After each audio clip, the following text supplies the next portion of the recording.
Thank you very much, Francois, Madam President, my very esteemed colleagues, and this very wonderful audience. And I just compliment you and thank you for your patience and your passion and your enthusiasm. And to all the families and friends of these mourned victims, not just of last week, but the weeks and years before, we offer our condolences and our prayers.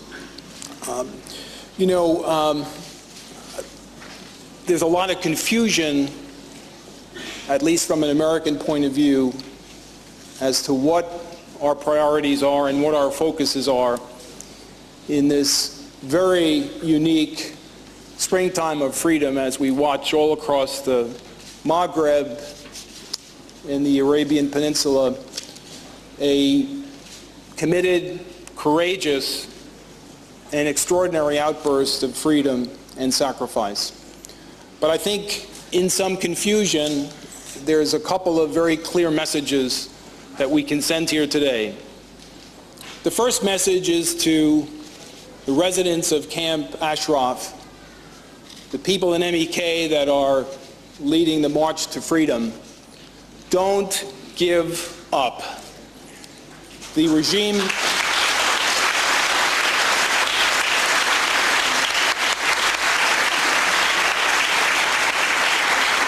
and we're conscious that they watch and listen to us as we speak here long into the afternoon. Your courage, your commitment, your incredible sacrifice is pushing the regime in Iran over the cliff. The regime is not acting through whatever surrogates it's managed to now compromise in the government of Iraq because it feels that it can get away with the obvious war crimes, the atrocity, and the murders that we've witnessed. We've witnessed them. We've seen them here today again. It's acting because it's desperate, because more than UNAM, more than the United States Armed Forces, more than NATO, they are most terrified about all of you in this room and the freedom that you represent.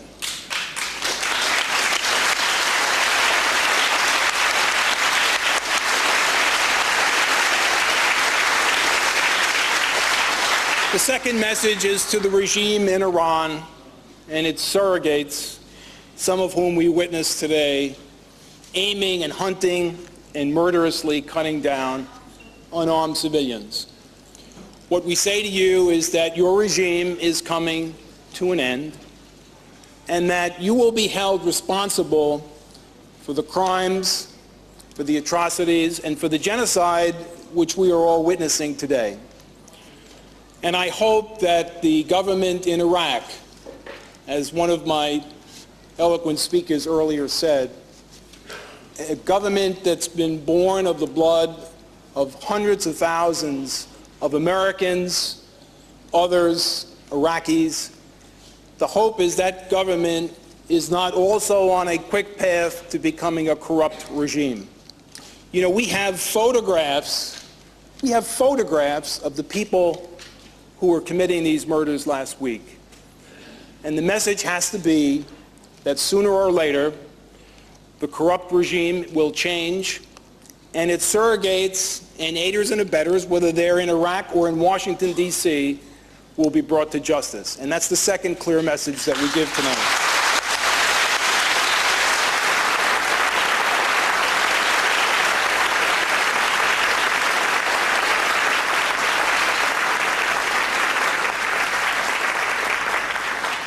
And the third clear message we give to our own United States government, of which we're all very proud.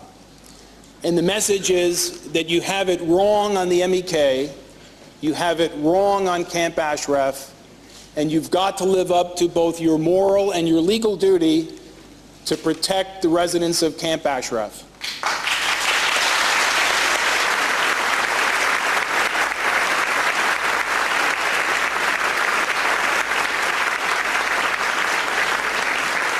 You know, I'm not a diplomat or a politician. I'm a policeman. I was trained as a police officer.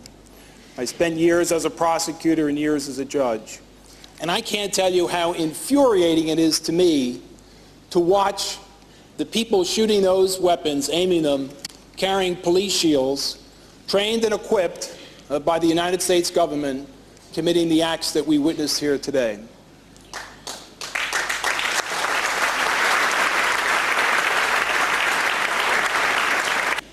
We were almost too late in Benghazi.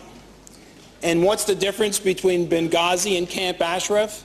The simple difference is that the United States and the world acted to protect the people in Benghazi, did not act to protect the people in Camp Ashraf.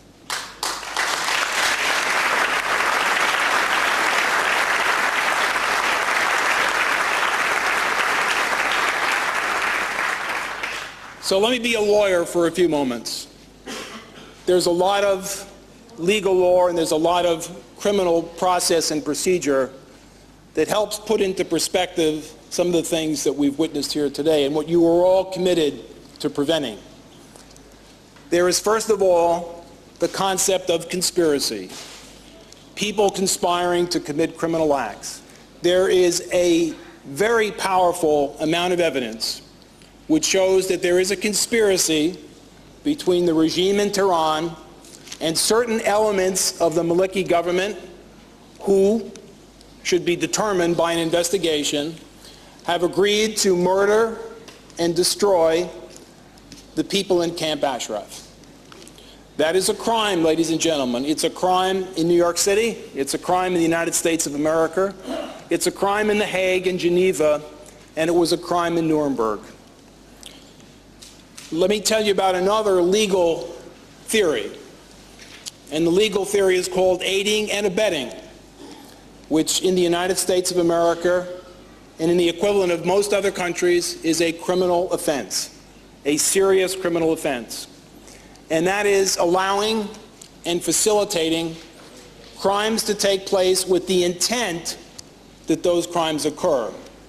In the defense of the United States, I do not believe for a moment that there was an intent to facilitate the atrocities and the war crimes that we've witnessed last week.